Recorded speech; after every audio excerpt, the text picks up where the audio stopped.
नमस्कार, आदाब, सत श्री अकाल। आशा करते हैं कि आप घरों पर अच्छी तरह से होंगे। आज डालते हैं आज की क्या है खास खबर। नमस्कार, आदाब, सत श्री अकाल। आशा करते हैं कि आप घरों पर अच्छी तरह से हों।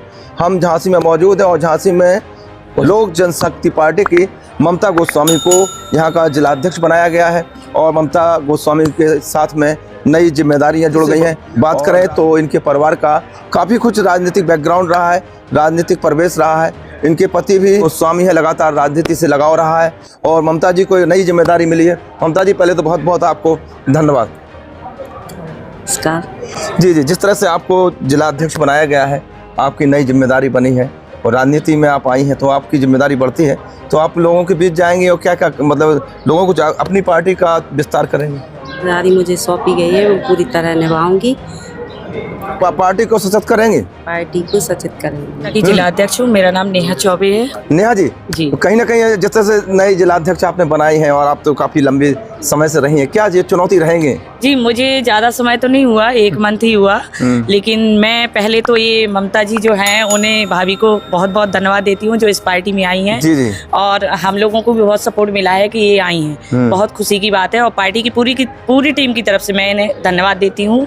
और मेरा सिर्फ एक ही मकसद है इस पार्टी में जुड़ने का कि जो महिलाएं उत्पीड़न हो रहा है या किसी भी कोई भी अत्याचार हो रहा है उसे रोका जाए, हम उसके लिए खड़े हैं। ममता गोस्वामी जी को यहाँ का जिलाध्यक्ष बनाया गया। गिरी जी सीधे सीधे जुड़ रहे हैं।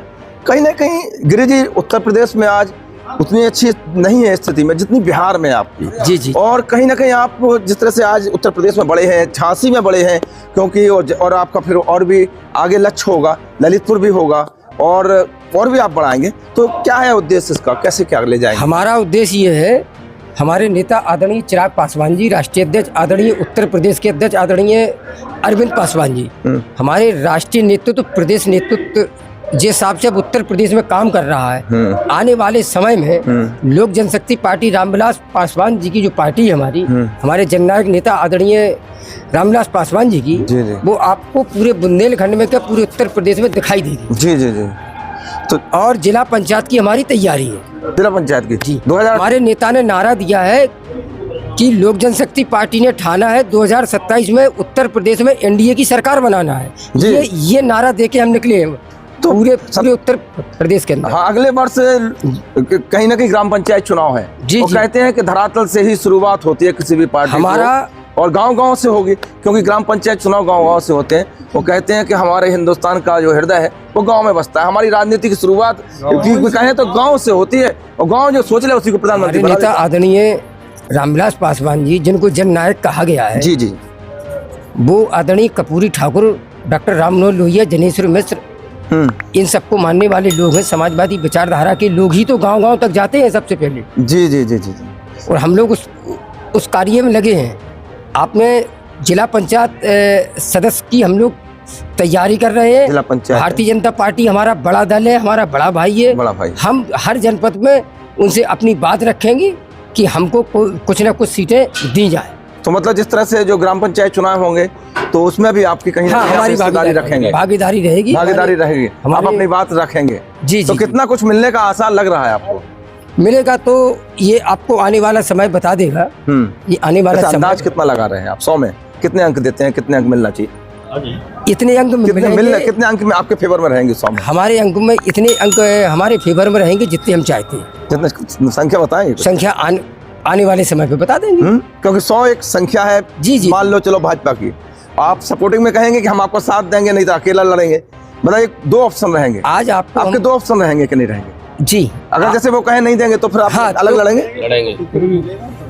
लोक जनशक्ति पार्टी, पहले तो हम भारतीय जनता पार्टी हमारे बड़े भाई हैं, माननीय मोदी जी के हनुमान आदरणीय चिराग पासवान जी, पूरा देश जानता पता है ना। वो आपकी बात नहीं हम काटेंगे। निवेदन करेंगे, हमसे वो बड़े भाई हैं कि हमको हर जनपद में 2-2, 3-3 सीटें दी जाए।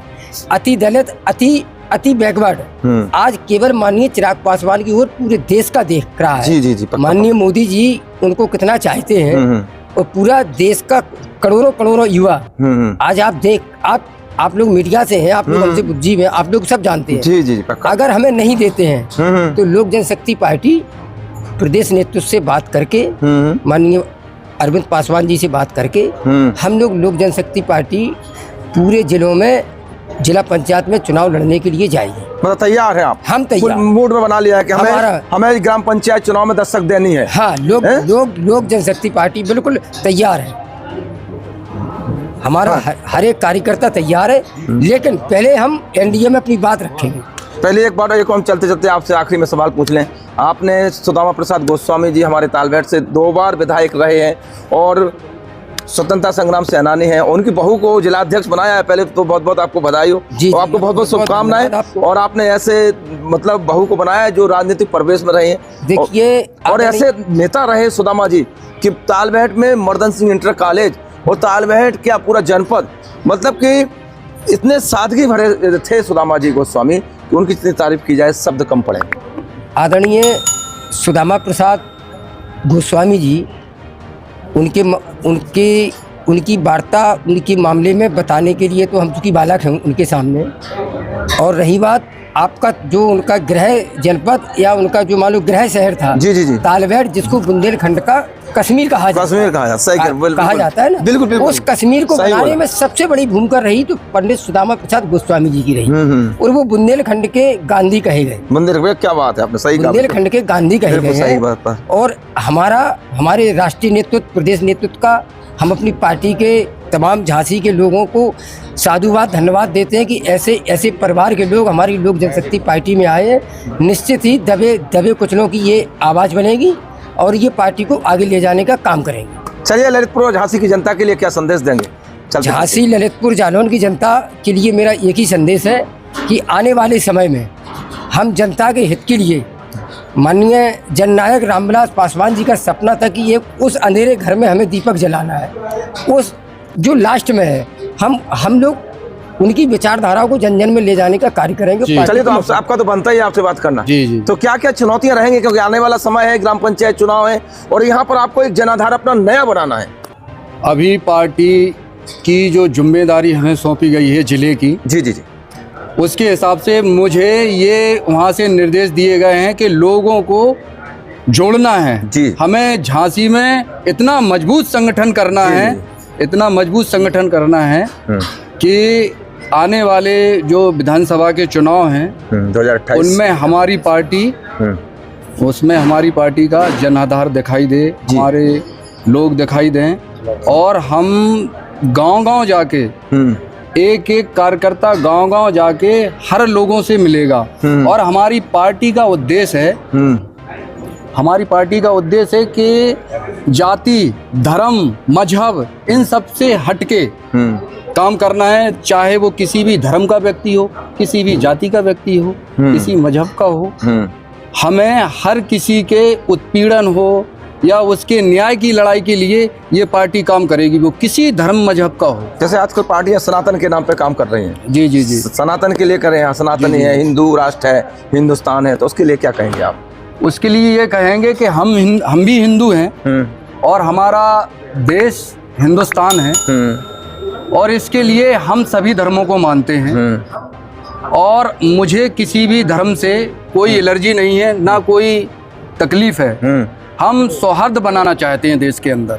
अरे मोदी जी ने अभी किट बांटी है ईद के मौके पर, जो गरीब मुस्लिम हैं, जी जी, उनके लिए मोदी जी की तरफ से उपहार दिया गया। जी जी जी, क्या नहीं मानते कि मोदी जी सबको लेकर चलते हैं? जी, वो तो कुछ लोग इस तरह के हैं कि वो भेदभाव की राजनीति करते हैं, लेकिन हमारी जो गठबंधन की सरकार है और हमारे माननीय चिराग पासवान जी की जो पार्टी है, उसका उद्देश्य ये है कि स्वार्थ बिठाना पूरे देश के अंदर। चाहे हम योगी जी की बात करें, चाहे मोदी जी की, आक्रांताओं का कभी उन्होंने गुणगान नहीं।